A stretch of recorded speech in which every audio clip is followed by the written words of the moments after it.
اعوذ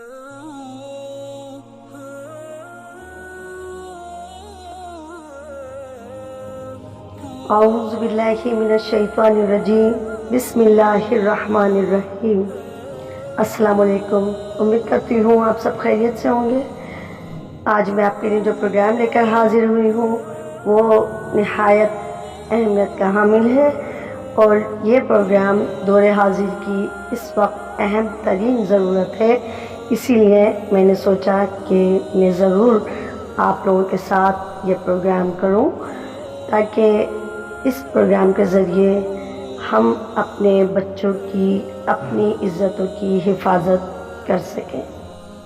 یہ پروگرام مشرق کے ہوں یا مغرب کے، ہر جگہ کے والدین کی نہایت اہم ضرورت ہے۔ یقیناً آپ کو پسند آئے گا، اور اسے مکمل دیکھیں، اور اس سے یقیناً بہت اہم سبق آپ کو حاصل ہوگا۔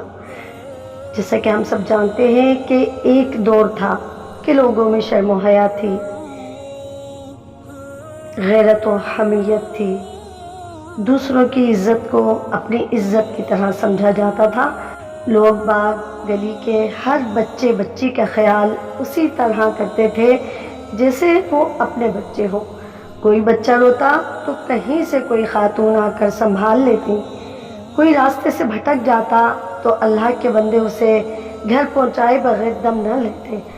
اب وہ بے حسی اور خود غرضی کا دور ہے کہ لگتا ہے معاشرے میں انسان نہیں پتھر بستے ہیں۔ مادر پدر آزاد میڈیا نے مردوں سے آنکھوں کی آب مٹا دی، عورتوں سے شرم و حیا چھین لی۔ ایسا فحش مواد معاشرے میں پھیل چکا ہے جو نوجوانوں ہی کو نہیں، بڑے بوڑھوں کو بھی پل بھر میں حیوان بنا سکتا ہے۔ اغوا، قتل و غارت گری اور آبرو ریزی جیسے واقعات معمول کا حصہ بن چکے ہیں۔ جن جرائم کا پہلے کبھی نام ہی سنا کرتے تھے، اب بچہ بچہ ان سے واقف ہے۔ ایسے میں سخت ضرورت ہے اس بات کی کہ اپنے بچوں کی غیر معمولی دیکھ بھال کی جائے۔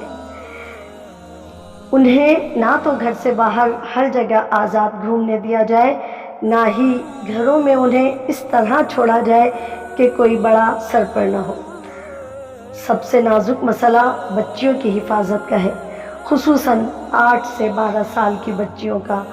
بالغ لڑکیاں پھر بھی شرم و حیا کے تقاضوں کو سمجھتی ہیں اور انہیں کوئی اتنی آسانی سے ورغلا نہیں سکتا، مگر چھوٹی بچیاں تو معمولی چیزوں مثلاً ٹافی اور بسکٹ کے لیے بھی کسی کے ساتھ جا سکتی ہیں۔ یہ بات میں خاص طور پر اس لیے کہہ رہی ہوں کہ ہمارے معاشرے میں ایسے حیوان اب عام ہو چکے ہیں جو کم عمر بچیوں سے گھناؤنی وارداتوں کے مرتکب ہو رہے ہیں۔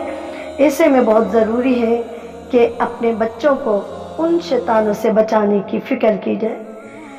یقیناً آپ نے دیکھا ہی ہوگا کہ جگہ جگہ گلیوں میں لڑکے جو عموماً 18 سے 25 سال تک کے ہوتے ہیں بیٹھے رہتے ہیں، غلیظ لباس، بڑے ہوئے بال، منہ میں سگریٹ یا گٹکا، کانوں میں ایئر فون، گانوں کی دھن پر تھرکتے یا آپس میں گالم گلوچ کرتے رہتے ہیں۔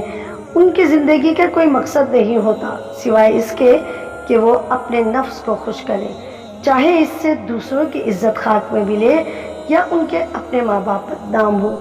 یہ ہماری وہ نئی نسل ہے جسے شیطانی میڈیا نے شرم و حیا اور عزت و احترام سمیت تمام اخلاقیات سے عاری کر دیا ہے۔ اس قسم کے لوگ موقع ملنے پر کچھ بھی کر سکتے ہیں، مگر اگر ہم چند اقدامات پر عمل کریں تو اس سے ہم اپنی اولاد کی زندگیاں، اپنے بچوں کے ہاتھ، ان کی عزت داؤ پر لگنے سے بچا سکتے ہیں۔ بچوں اور بچیوں کو عادت ڈالیں کہ وہ بغیر اجازت، بغیر بتائے گھر سے باہر نہ جائیں۔ گھر کے دروازے پر ایسا لاک ہونا چاہیے جو گھر کا بڑا یا کوئی سمجھدار فرد ہی کھول سکے۔ بچوں کو اسکول یا مدرسے سے لے جانے کی ذمہ داری خود اٹھائیں یا کسی قابل اعتماد فرد کے سپرد کریں۔ چھٹی کے بعد بچوں کو 1 منٹ کے لیے بھی اسکول میں تنہا نہ رہنے دیں، فوراً اسے وہاں سے لیں چاہے کوئی ضروری سے ضروری کام آپ کو ترک کرنا پڑے۔ بچوں اور خصوصاً بچیوں کو عادت ڈالیں کہ انہیں ذرا دور کہیں جانا ہو تو تنہا ہرگز نہ جائیں۔ بچیاں تو لازماً کسی بڑے کے ساتھ جائیں یا اپنی کسی سہیلی وغیرہ کو ضرور ساتھ رکھیں، وہ بھی جو بااعتماد ہو اور بہت زیادہ پابند ہو پردے کی، عزت کی۔ بچوں کو مختصر لباس پہننے سے بچائیں، باہر بھی اور گھر میں بھی۔ بچوں کو یہ سمجھا دیں کہ وہ تنہا کبھی کسی کے ساتھ کہیں نہ بیٹھیں، خاص طور پر کمرہ بند کر کے کسی کے ساتھ بھی ایک لمحہ نہ گزارنے دیں۔ جو بچیاں ذرا سمجھدار ہو جائیں انہیں لڑکوں کے ساتھ کھیلنے سے منع کریں، پردے کے شرعی فریضے سے انہیں آگاہ کریں، محرم اور غیر محرم کا فرق بتائیں اور پردے کا، دوپٹے کا اہتمام کرائیں۔ رفتہ رفتہ چادر اور پھر برقعے کی عادت ڈلوائیں تاکہ بالغ ہونے کے بعد یکدم پردے کا مسئلہ جان کر وہ پریشان نہ ہو۔ یہ کچھ احتیاطیں ہیں جنہیں بروئے کار لا کر ہم اپنے بچوں کی عزتوں اور جانوں کو محفوظ بنا سکتے ہیں، ورنہ باہر کے ماحول پر تو ہمارا بس نہیں چلتا۔ ہم ایسے لوگوں سے لڑ سکتے ہیں، نہ انہیں کسی اور طرح سدھار سکتے ہیں۔ یہ کام قانون کے محافظوں کا ہے، جن کی کارکردگی اس ملک میں جو ہے وہ سبھی کو معلوم ہے۔ اللہ تعالی ہم سب کے ایمان، جان، عزت اور آبرو کو اپنی پناہ میں رکھے اور ہم سب کی حفاظت کرے، دونوں جہان میں عزتوں کی۔ دوستو، یقیناً آپ کو یہ پروگرام پسند آیا ہوگا۔ پروگرام پسند آیا ہو تو پلیز آپ اسے لائک، کمنٹس اور شیئر کرنا نہیں بھولیے گا۔ چینل کو سبسکرائب کریں، اگر آپ نے چینل کو ابھی تک سبسکرائب نہیں کیا ہے تو اپنا خیال رکھیں۔ اللہ حافظ۔